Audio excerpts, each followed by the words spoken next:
Recently I recorded a little short video on my YouTube channel that was kind of joking about uninstalling Overwatch 2, but I accidentally did click the uninstall button and did not stop the process of uninstalling the game. Totally by accident, by the way, and that's why I was forced to play any other game than Overwatch for the past month. And you know, I went back to my favorites like Team Fortress 2, I played some Tribes Ascent 3 as well, gave it a shot, I played some Garden Warfare 2 as well, and you know what, I enjoyed those games, it was quite fun. But then some updates dropped for Overwatch 2, and I was kind of thinking, well, I should make a video about some topics that are dropping left and right. They're kind of interesting, kind of important, so might as well go back and record some footage because I don't like stealing footage from anyone else. So I installed it back, and honestly, it was one of the most miserable experiences I had in a while. Hello everyone and welcome to another episode of Disgusting Discussions. Today I am going to try and find out why is Overwatch such a miserable experience. Last video I was talking about Overwatch was of course something positive because the Season 10 changes that are about to drop are truly, in my opinion, and I still stand by this opinion, are truly something special, and I believe the game is going to be a little bit better after those changes, especially for free-to-play players and basically any new player. But still, the game right now is in a very questionable state. I've played competitive back in like, I don't know, 2019, 18 or something like that, and I was decent, you know, hitting Grandmaster and all that stuff. Don't want to brag, but I played competitive and it was an enjoyable experience, right? But Overwatch 1 and Overwatch 2 are two separate entities. They are not the same. There are many differences that I will not be going through in this video. I want to talk about why Overwatch 2 specifically feels awful to play. You see, I like playing tanks. I know, kind of an oddball over here, but I like them because they are unable to die quickly. That's like the simplest way I can put it. And I just like disrupting the enemies and like causing chaos. That's why I play characters like Doomfist. That's why I play characters like Reinhardt, like Ball. All of these characters are awesome at doing their job, which is just going in, doing chaos, doing damage left and right, CCing the enemies, and surviving, which is the most important part of that all. The games that I have been playing recently, and the games that you are probably seeing in the background as background footage for this video, this voiceover, they got me thinking, like, there is this one specific rule in Overwatch. There is no individual effort that you can do to make your gameplay peak. And that's a very weird statement to say, and let me explain. As a tank, your job is to do what I just said, which is disrupting the enemy, making space for your team, and being the front line basically, right? But you cannot do that if you don't have the proper support from your team, aka healing. This job is way more harder as well if your team that is responsible for doing actual damage, which is bursting the enemy down, diving the backline of the enemy team, or just, you know, completing your dive with some nice damage from, for example, Pharah rockets or Junkrat spam, any kind of damage like that. And let's just say that all of those people fail to do their job. They are significantly worse than you, and you are just forced to play with them the whole match. Every single dive of yours will fail. Everything that you will try to accomplish will feel useless, like you just wasted your time, you just wasted your life, you just wasted your opportunity by diving deep and not accomplishing anything at all. So then you think, okay, I was lacking some healing, I was lacking some damage, maybe tank isn't for me. I go swap to a different role and I go play support because, you know, you cannot screw up playing support. If you're doing a good job on a support, then surely your team will succeed as well, right? But then you run into an issue. As a support, most of the times, you lack some damage. And usually, when the enemy team is kind of not stupid, they will walk forward on you and they will try their best to kill you because you are that precious support backline that is keeping the entire team alive. So then what happens if your tank fails at their job? There is no health pool that will be shielding you or, you know, keeping the enemies away. And what happens if the DPSs of your team are kind of sleeping at their job?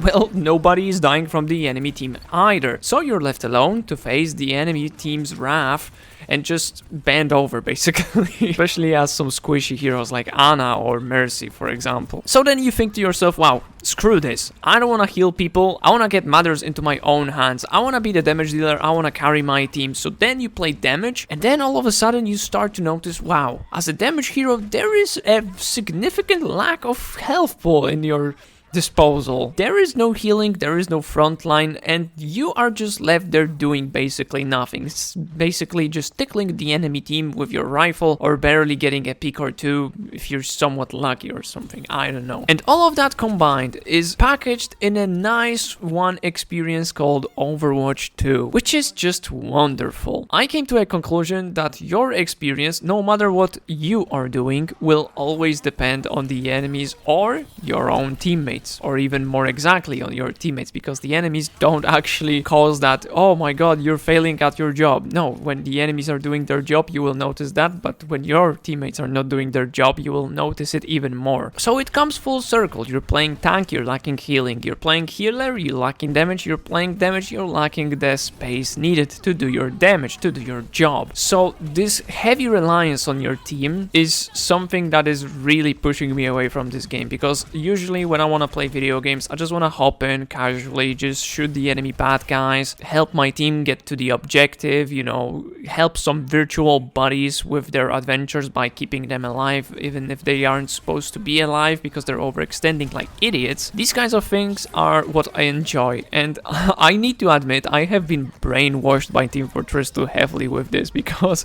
I've been playing that game a lot recently, and it's just a lot of fun. It's just a lot of fun because you are not locked back, you are not held back, should I say, by your teammates. All of that experience that you're getting while playing Team Fortress 2 is on you. You don't need to rely on some pesky support to keep you alive, because otherwise you cannot literally peek anything, or you cannot even go forward, because the enemy team has access to this kind of healing, this kind of support. You cannot play tank because usually your team doesn't follow up, because they're not esport experts, they're not your friends, they are just random gaming people who are just thrown in the same lobby with you by accident. But in Team Fortress 2 you have health packs, you have weapons that can heal yourself, that can sustain yourself. If you need some beefier stats, then you pick a character that has beefier stats, and if you need anything basically like a teleporter to go to a front line, nothing is stopping you from playing that guy that builds the teleporters yourself. So in summary, what do I want to convey in this video? If I want you to take one thing out of this video, is that Overwatch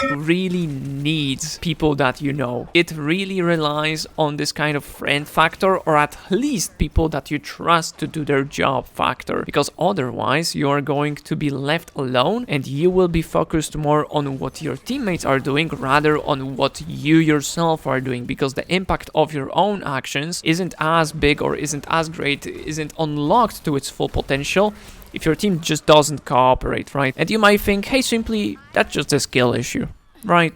I'm just bad at the game, I don't know what I'm talking about. But you see, I think it's a little bit important to take into consideration not only the top 500 players' opinions, not only that funny guy that does cool edits while he's playing Genji or other flashy characters. I think it's important to understand everybody's point of view, and my point of view is a filthy casual player who plays this game as a method of relaxing and entertainment. And basically what I'm saying is that if my form of entertainment relies on my stupid ass teammates to do their job at least somewhat okay, and my impact, no matter what I do, no matter what I try, doesn't matter, because the enemies can just outperform me by having more competent guys and teamwork, then that's just kind of silly if you ask me.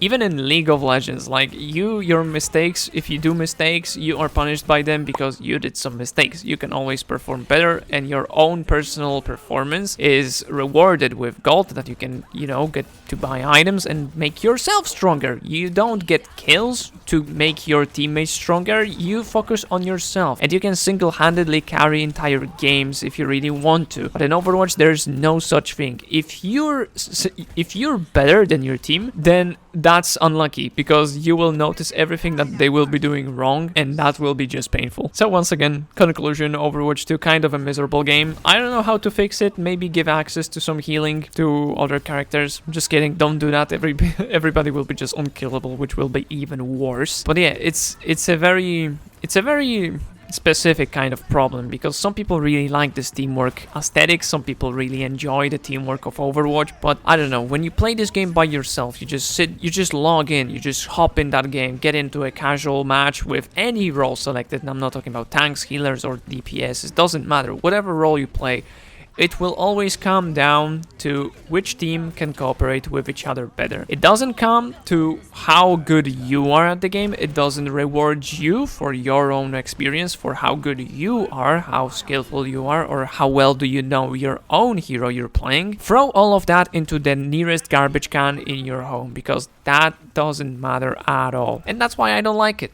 And that's what this video was about. Thanks for watching. Have a lovely day. Bye bye.